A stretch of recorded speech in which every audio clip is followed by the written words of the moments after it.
Hi friends, welcome back to Rangu channel. ಇವತ್ತು ದೇವಸ್ಥಾನ ಸ್ಟೈಲಲ್ಲಿ ಚಿತ್ರಾನ್ನ ಹೇಗೆ ಮಾಡೋದು ಪ್ರಸಾದಕ್ಕೆ ಅಂತ ತೋರಿಸ್ತಾ ಇದ್ದೀನಿ.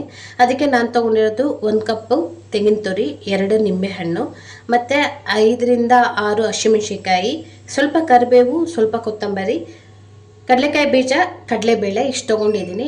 ಮತ್ತು ಎಣ್ಣೆ ಎಲ್ಲ ಹಾಕ್ಕೊಂಡು ಮಾಡುವಂಥದ್ದು. ಇಲ್ಲಿ ಯಾವುದೇ ಕಾರಣಕ್ಕೂ ಈರುಳ್ಳಿ ಬೆಳ್ಳುಳ್ಳಿ ಬಳಸ್ತಾ ಇಲ್ಲ, ಯಾಕಂದರೆ ದೇವಸ್ಥಾನಕ್ಕೆ ಮಾಡೋದ್ರಿಂದ. ಸೊ ಹೇಗೆ ಮಾಡೋದು ಅಂತ ತೋರಿಸ್ತಾ ಇದ್ದೀನಿ, ಬನ್ನಿ. ಫಸ್ಟಿಗೆ ಇಲ್ಲಿ ಎಣ್ಣೆ ಹಾಕೊತಾ ಇದ್ದೀನಿ. ನೀವು ಯಾವ ಎಣ್ಣೆ ಬೇಕಾದ್ರೂ ತೊಗೋಬೋದು. ನಾನು ಕೊಬ್ಬರಿ ಎಣ್ಣೆ ತೊಗೊತಾ ಇದ್ದೀನಿ. ಚಿತ್ರಾನ್ನಕ್ಕೆ ಎಣ್ಣೆ ಜಾಸ್ತಿ ಇದ್ರೇ ಚೆಂದ, ಹಾಗಾಗಿ ಸ್ವಲ್ಪ ಎಣ್ಣೆ ಜಾಸ್ತಿ ಹಾಕ್ಕೊಳ್ಳಿ, ಆವಾಗ ಟೇಸ್ಟು ತುಂಬ ಚೆನ್ನಾಗಿ ಬರುತ್ತೆ.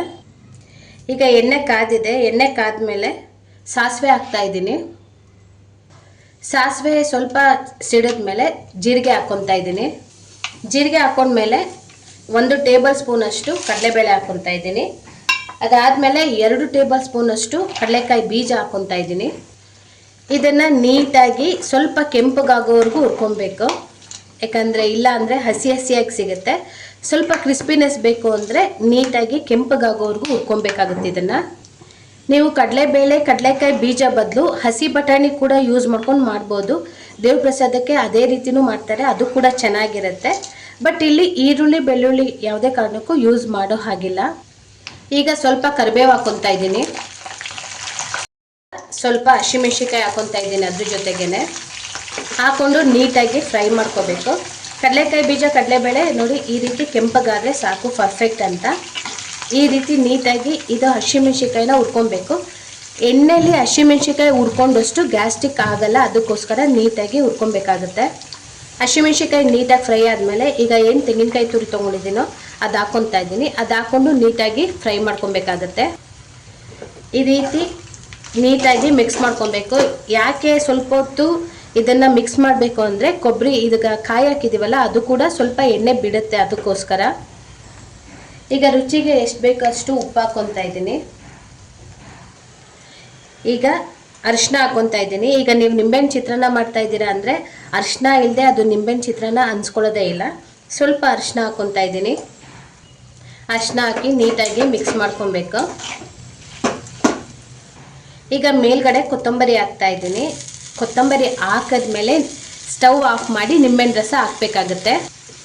ಕೊತ್ತಂಬರಿ ಹಾಕಿ ಮಿಕ್ಸ್ ಮಾಡಿಕೊಂಡು ಈಗ ನಿಂಬೆಹಣ್ಣು ರಸ ಹಾಕಬೇಕಾಗುತ್ತೆ. ಸ್ಟವ್ ಆಫ್ ಮಾಡಿ ಈಗ ಈ 2 ನಿಂಬೆಹಣ್ಣು ತೊಗೊಂಡಿದ್ದೆನಲ್ಲ ಅದರ ರಸ ಹಾಕ್ಕೊತಾ ಇದ್ದೀನಿ. ನಿಂಬೆಹಣ್ಣು ರಸ ಹಾಕೊಳ್ಳೋಕ್ಕಿಂತ ಮುಂಚೆ ಸ್ಟವ್ ಆಫ್ ಆಗಿರಬೇಕು. ಈಗ ನಿಂಬೆಹಣ್ಣು ರಸ ಹಾಕಿ ನೀಟಾಗಿ ಒಂದ್ಸರಿ ಮಿಕ್ಸ್ ಕೊಟ್ಕೋಬೇಕಾಗುತ್ತೆ. ಯಾಕೆ ಕೊತ್ತಂಬರಿ ಫಸ್ಟೇ ಆಗದೆ ಅಂದರೆ ಈಗ ಕೊತ್ತಂಬರಿಗೂ ನಿಂಬೆಹಣ್ಣು ರಸ ಹಿಡಿಬೇಕು, ಅದಕ್ಕೋಸ್ಕರ. ಆಮೇಲೆ ಕೊತ್ತಂಬರಿ ಹಾಕಿದ್ರೆ ಅಷ್ಟು ನಿಂಬೆಹಣ್ಣು ರಸ ಅದಕ್ಕೆ ಹಿಡ್ದಿರಲ್ಲ ಅಂದ್ಬಿಟ್ಟು ಈಗ ಎಲ್ಲ ಕರೆಕ್ಟಾಗಿ ಪರ್ಫೆಕ್ಟಾಗಿ ಆಗಿದೆ. ಚಿತ್ರಾನ್ನ ಗೊಜ್ಜು ರೆಡಿ ಆಗಿದೆ. ಇದು ಅನ್ನಕ್ಕೆ ಕಲಿಸ್ಬೇಕಾಗುತ್ತೆ. ಮೊದಲೇ ಅನ್ನ ಮಾಡಿ ಇಟ್ಕೊಂಡಿದ್ದೆ, ಈಗ ಇದಕ್ಕೆ ಗೊಜ್ಜಾಕಿ ಕಲಿಸ್ಕೊಬೇಕಾಗುತ್ತೆ. ಇಲ್ಲಿ ಅರಿಶಿನ ನೀವು ನೋಡಿ ಹಾಕ್ಕೊಬೇಕಾಗುತ್ತೆ. ಅರಿಶಿನ ಜಾಸ್ತಿ ಆಗಿಬಿಟ್ರು ಎಲ್ಲೋ ಇಶ್ಯೂ ಜಾಸ್ತಿ ಕಾಣಿಸುತ್ತೆ. ಸೊ ಅರಿಶಿನ ನೋಡಿ ಹಾಕ್ಕೊಂಡ್ರೆ ಚಿತ್ರಾನ್ನ ಒಳ್ಳೆ ಕಲರ್ ಕೂಡ ಕಾಣಿಸುತ್ತೆ. ನನ್ನ ಪರ್ಸ್ನಲ್ ಫೇವ್ರೇಟ್ ಇದು ನಿಂಬೆಹಣ್ಣು ಚಿತ್ರಾನ್ನ, ತುಂಬ ಅಂದರೆ ತುಂಬಾ ಇಷ್ಟ ಆಗುತ್ತೆ ನನಗೆ. ಈರುಳ್ಳಿ ಹಾಕಿ ಮಾಡೋದಕ್ಕಿಂತ ಈ ರೀತಿ ಮಾಡಿದ್ರೆ ತುಂಬ ಇಷ್ಟ ಆಗುತ್ತೆ, ಈರುಳ್ಳಿ ಇಲ್ಲದೇನೆ. ಸೊ ನಿಂಬೆಹಣ್ಣು ಚಿತ್ರಾನ್ನ ರೆಡಿಯಾಗಿದೆ, ತಿನ್ನೋದೊಂದೇ ಬಾಕಿ. ತುಂಬ ಅಂದರೆ ತುಂಬಾ ಚೆನ್ನಾಗಿರುತ್ತೆ, ದೇವಸ್ಥಾನದ ರೀತಿಯಲ್ಲೇ ಬಂದಿರುತ್ತೆ. ಟೇಸ್ಟ್ ಮಾಡಿ ನೋಡಿ, ತುಂಬಾ ಚೆನ್ನಾಗಿರುತ್ತೆ. ಸೊ ಈ ವಿಡಿಯೋ ನಿಮಗೆ ಯಾರಿಗಾದ್ರೂ ಇಷ್ಟ ಆದರೆ ಲೈಕ್ ಮಾಡಿ, ಶೇರ್ ಮಾಡಿ, ಸಬ್ಸ್ಕ್ರೈಬ್ ಮಾಡಿಕೊಂಡು ನನ್ನ ಚಾನಲ್ನ ನೋಡಿ. ಸಬ್ಸ್ಕ್ರೈಬ್ ಮಾಡ್ಕೊಂಡ್ಮೇಲೆ ಬೆಲ್ ಬಟನ್ ಪ್ರೆಸ್ ಮಾಡೋದು ಮರಿಬೇಡಿ ಅಂತ ಹೇಳ್ತಾ ಥ್ಯಾಂಕ್ ಯು, ಬಾಯ್.